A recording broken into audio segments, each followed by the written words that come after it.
Hey guys, how's it going? It is I, the real Randy Chavez. I'm coming at you today with a Veve Omi update video. Guys, if you're new, welcome. If you're not, welcome back. I love you all. Everyone say, where's Dashy? Dashy's at home protecting the house, of course, as always, being a good god dog. Anyway, just jumping right into it, we have Puddin' Cheek saying, with no Veve drop today, and this was yesterday, the gems spent are almost all completely from the secondary market fees, with over $1 million US in gems purchased and 100,000 in secondary fees. The trading volume was somewhere between 1.2 million at 8.5% or about 4 million at 2.5%. So again, the reason why the one is lower is because if you have 8.5% fee, then it takes less amount of money because you have a larger fee in order to recoup that 100K in secondary fees. And then if you're only trading stuff that is 2%, like let's say the Batman Black and White, season 1 through 5, or anything else that's not Disney, Marvel, or the James Bond, it would take you about 4 million in secondary fees to get that 100K. So that's what he's talking about there. Speaking of which, we have now burned over 65 billion Omi. Huzzah for that.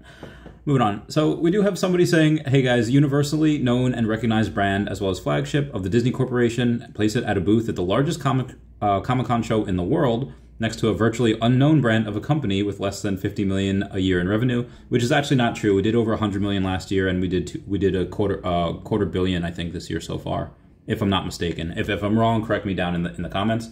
But anyway, he says, unless you would think that Disney and Marvel would think that this is a great piece of marketing to link an unknown brand so closely with their iconic brand, what's the benefit to Marvel? Basically, this guy's going on and just saying that I think that Disney's going to either buy OpenSea or buy Veve.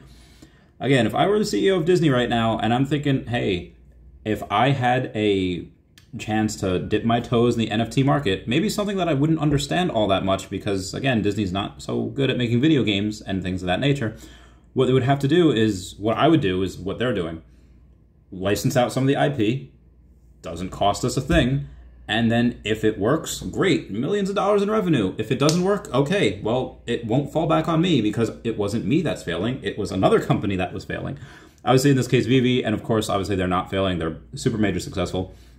Buying OpenSea, I'm not 100% sure they would do because, again, why would you really go super hard into something on something that you might not fully understand yet? So I just kind of wanted to give my opinion on that. Also, moving on, speaking of other people and other companies, we do have Recur claiming the #1 spot for stuff on OpenSea, Nickelodeon, Rugrats, Hey Arnold. I don't know if you can see that there, but that is saying that it is the #1 spot with about 830 ETH that has been bought and sold over the last 24 hours. With that, we do have other things on here, such as Other Deed for Other Side, CryptoPunks, Moonbird Oddities, Bored Ape Yacht Club, Art Blocks Curated, Mutant Ape Yacht Club, Kingship, DFC V3. Those are the other things that Nickelodeon, Rugrats, and Hey Arnold had beaten out. Again, a lot of those guys are one-of-ones, so I think it is really interesting to see that. IP is pretty much king. Again, I've heard of, obviously, Moonbirds, CryptoPunks, Bored Ape Yacht Club, a bunch of these, but most of the rest of the world that doesn't know what NFTs are have no idea what those are. IP is going to reign king, in my opinion. And Dr. Profit agrees. He says a sneak preview of how important IP is. Veve will destroy this ranking once interoperable, and he estimates half the top 20 will be Veve official. Foster Hill also agrees, saying 1.2 million in 24 trading volume off of 2,000 owners, which again is not a ton. Licensed IP are the future of NFTs. If only there was a massive event happening this weekend in San Diego where people could learn more about them. What do you think I'm doing here?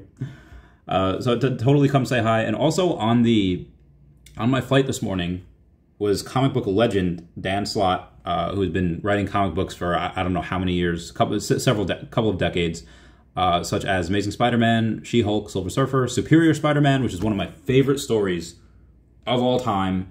It's when Doc Ock and Spider-Man kind of trade minds, they trade bodies. It's absolutely amazing. Totally go read that if you haven't. It's heartbreaking. It's beautiful. You'll love it. Speaking of Spider-Man, I had somebody go and message me today, say, hey, Randy, if you can get someone to buy this ASAP, I will do something for you. I'm not going to say what that was. I won't say what comic it was, won't say whatever it was, but I get things like this all the time, and I wanted to bring this up because people always say, they try to use my network, say, hey, do this for me, and I will go and, give you a piece of it or whatever. I guess now's a good time to tell, guys, be advised, like my network, my time, generally now, it is a $10,000 speaking fee for me. If you're going to come to me and say like, hey, show this for, $2,000 and I'll give you 5% of it, like 100, that's not worth my time. And also I can't advise my clients to do that. I can't go and be like, hey, yeah, you should buy this, when I could tell them there's 8 other things that they could buy just on the app, not including OMI that's right there. Just what I'm advising a lot of my clients is just OMI all the way right now. It doesn't matter that it had risen like 80% over the last couple of months when it was down to 0.0011. Yes, since last month, we were at about that, 0.001107, and obviously now we're at 0.00182, so that is quite a bit, again, a little bit over 80%, and I'm very, very happy with that. We didn't do so bad today, about 1% on the day, nothing compared to Tesla, which after hours was up over 11% just because they had a couple of different things going on for them. They did dump Bitcoin, which I thought was really, really interesting, probably just because of some marketing things that do happen with Bitcoin, but also because they are going to beat guidance. They are going to beat pretty much everything for the rest of the year. Markets, though, didn't do as hot. We did outperform the markets. We did outperform S&P 500, the Dow Futures, and the NASDAQ, which were all down 0.2, 0.22, and 0.33. That was on the day. And we did outperform Bitcoin as well, which is only up 0.37, again, on the day. If I were to take this before, it would have been up quite a lot, up like 4% at 8:30 this morning, give or take. But again, what did it finish at? Where the end of the market's at, it did finish a bit lower, I think quite possibly because of what Tesla did. Speaking of other stuff that we have here today, we do have Squishmallows say, hey, Pokemon, want to meet up at Comic-Con. Squishmallows, Pokemon Squishmallows, San Diego Comic-Con. And then you have Jeremy Padawer saying, we all hope you love what we have in store. And even Pokemon had replied. Always a good day when Pokemon replies to you. And they also even retweeted saying, of course, got room in your booth, ? I can't wait to see what it is. I think a lot of these will be available at Target, but I'm not sure if some of these will be Comic-Con exclusives that you can only get here. We'll have to see. But Jeremy Padawer tweets, we hope you all love what we have in store this collaboration. 2 teams filled with passion. Pokemon is the greatest brand of all time. Squishmallows brings so much love, joy, and hugs all around. Heart, heart. I love that man so much. Uncle Jeremy, where you at? So Blockworks has said a secure, scalable rollup where dApps run exactly as they do on Ethereum mainnet. That's been the dream, and Polygon is taking it a step further towards it. Yaluka M reports. So I thought that was really interesting. And then, boom, firing right back.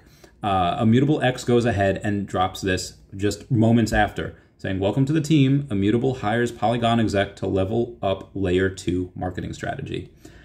I love this game. I love this game so much. So a message leaked with David Yu. David Yu saying your account gets restrictions if something you're doing is not right, and we are now under government regulations. And the person had said, I bought around 5K gems off market and bought Todd Superman collectibles, and the next day it happened. The dude straight up admitted it. Guy, I don't know who it is, guy or girl, but the dude straight up admitted it, that bought gems off app. If you're asked about, I'm not even going to say what I would do, but if somebody were to say, oh, someone just bought my thing, I can't help it if they wanted to buy from me because the mint number was special to them, maybe. I didn't expect it to sell. But no, this person straight up said, yeah, I bought 5K gems off market. And then David Yu says, yes, now we're under government. That is the anti-money laundering, and it's the law. So there's nothing that they can do. It's not like it was with the terms of service back in the day where it was kind of loosely enforced. Now it's government regulations. All they have to do is flag it. Government goes in and does that. So yeah, do not do that, guys. Like, if you think you're being cute, think you're being smart, trying to buy gems off app, trying to buy them discounted, FBI knocking on your door, it's not going to be a good time. Anyway, moving on. We do have Ryan from Twitter saying, clearly Marvel and Veve official are conjuring something with their booth.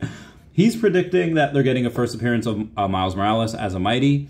He says, especially celebrating the 60th anniversary of Spider-Man. And he asks, am I crazy? And Reverend Alex G says, yes, meaning that he's crazy. Not that, and again, trigger warning, I guess, for that. But there's no, Alex was not confirming that there's a Miles Morales Marvel Mighty. He was not confirming that. There was only one question asked, and Reverend Alex G had answered that one question. That was it. So if there was any confusion, that's what there's to clear it up. We do have Brock McBlockchain saying, hey, at everyone, hope the day has found you well so far. The arena battle still rages on. Thanks for everyone who has played at least one game. You're entered with each match a chance at winning a prize, even if you lose. In other news, the Metaverse for Fiches, also known as the Aquarium, is now underway. If you'd like a behind-the-scenes look, there's a thread in the hashtag sneak peeks in the Fiche Cord. With more, this will come as just part of the experience for anyone with a Fiche. Once the platforms he's using allows token gating, your Fiche is what will get you access. I have a number of other surprises coming along as well. Can't wait to share more when the time is right. Have fun. Gotta love Brock McBlockchain. I love everyone in the community, but sometimes people try to tear others down. For example, when Supergirl, Wendy Lopez had a imposter, someone tried to say like, hey, they were passing themselves off as her. They've done that with me too. Just report them. You know, the people that are trying to do that, it's not worth it. Puddin' Cheeks has gone on Twitter and says, legend has it the hair stopped off for 18% yield and never recovered. Tortoise in the hair, slow and steady win the race. Love those Aesop's fables. Moving on. If you're looking the points to beat to be in first on the top of the Fiche leaderboard, it is Bones with a Z with 400 points. However you get that, I don't know. I don't know how many matches that person had to win, but Brock tweets that leaderboards keep climbing. It's not too late to join the fun. Grab your Fiche and head to fichearena.com and start battling it out for fun points to get a shot at prizes.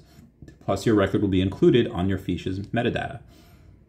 Really nice. And even Akomi retweets that, saying there's 2 million OMI up for grabs, fam. Check out at Fiche's beta tournament if you haven't already. Play to earn, play to burn. He hashtags. Moving on. A little bit of a celebrity thing. We had Doug Flutie was live on Instagram, and I just happened to give him a shout out saying, hey, woo, can't wait to talk soon. And he will be on the podcast. It was delayed. It was supposed to be this month. It'll probably be in late August now. The guy's a very busy man, but peep what he's got back there on top of his Brady jersey. It is a Batman mask. Why? He loves Batman. Interesting. We might get another chance at buying OMI a little cheaper. Jason Colon says, OMI whale watching. Wallet rank number 6 on the Ethereum network has moved 200 million OMI to a staging wallet and then immediately onto confirmed Bit4x wallet. So somebody might be planning to take some profit. They might be planning to dump, whatever it is. If they do that, and figure that's about at 0.002, that would be about $16 million. It would take a couple of weeks for us to go through that if we are at 2 million volume per day. And that's if we maintain that. You know, a lot of the times the last couple of weeks we've been at about $1 million. So it might take a while. Or someone could come in and a lot of people could buy it up. We can get those buy orders filled. Who knows? NFT World's news update. Minecraft is updating its user guidelines saying, quote, to ensure that Minecraft players have a safe and inclusive experience, blockchain technologies are not permitted to be integrated inside our client and server applications, nor may Minecraft in-game content such as worlds, skins, persona items, or other mods be utilized by blockchain technology to create a scarce digital asset. If only there was a company that has been on the cusp of doing everything the correct, legal way for the past X amount of years. Wait a minute. It's Disney. it's Veve. It's us. We're not going to be blindsided by something like that. We make sure we are on the cutting edge of what is legal. I'm very, very excited. Or not excited. I'm excited to see where Veve goes. Not too excited to see other people kind of test the waters and find out there's so much regulations and find out they're years behind Veve. But I'm excited to see where Veve goes. Moving on. Speaking of the Rugrats things before, Steve Aoki went out and tweeted, swept the floor for $50,000 on the Nickelodeon NFTs. Any guesses who these are going to? I'm not sure who they're going to, but shout out to Steve Aoki for doing that. He's such a bro. I love him. Also, some positive news for crypto, not really so much for China. Tanks in China are protecting banks because Bank of China, Henan branch, declared that people's savings in their branch are now investment products and cannot be withdrawn. This is the epitome of not your keys, not your money. This does not happen if you have crypto. This does not happen if you keep your crypto on a ledger, on a trust wallet, on a cold or hot wallet, anywhere where you have the password and you can withdraw and sell at any time. That's pretty scary for the people in China. One last thing, there was a video going around of Ron English saying that there was Veve would start doing music next week. Be advised, full disclosure here. this is not the first time that Ron English has said something that has not happened. Remember, I think it was last year when he said, oh yeah, but we have Pokemon. Have we had a Pokemon announcement yet? Now, that's not saying that we don't have it. I mean, evidence points that, Base 2's on the team, David has a Pokemon license in New Zealand, and we probably could at some point get Pokemon. Or we might have it, it could be announced. Or Nintendo decides that they don't want to do it with anyone else, they want to do it with themselves. Either way, Ron has said stuff before, and be advised that video is also from April, where he says, oh yeah, Veve's going to do music next week. Now, maybe he was talking about the lenticular cards, where the lenticular cards had music. That was first appearance music, or first appearance of a lot of them. First appearance of signatures, first appearance cards, and then you have the fact that it's the first time the Fab Five was all together like that, first Disney Secret Rare. I am very bullish on that. But again, just because somebody that has some notoriety says something doesn't mean that it'll automatically come true. Even if it is true at the time, things happen in business where things get delayed. Maybe we do have Pokemon, or maybe we were working on music back in April, and then things got delayed because of X, Y, and Z, and that's why we haven't announced them. I don't know, but anything you hear, take with a grain of salt. Anyway, guys, that's it for me today. Please comment, like, and subscribe. Comments are good for the YouTube algorithm. I love you all. Everyone say, where's Dashy? Where is Dashy? All right, I love you guys. Goodbye. Meow, meow, meow, meow.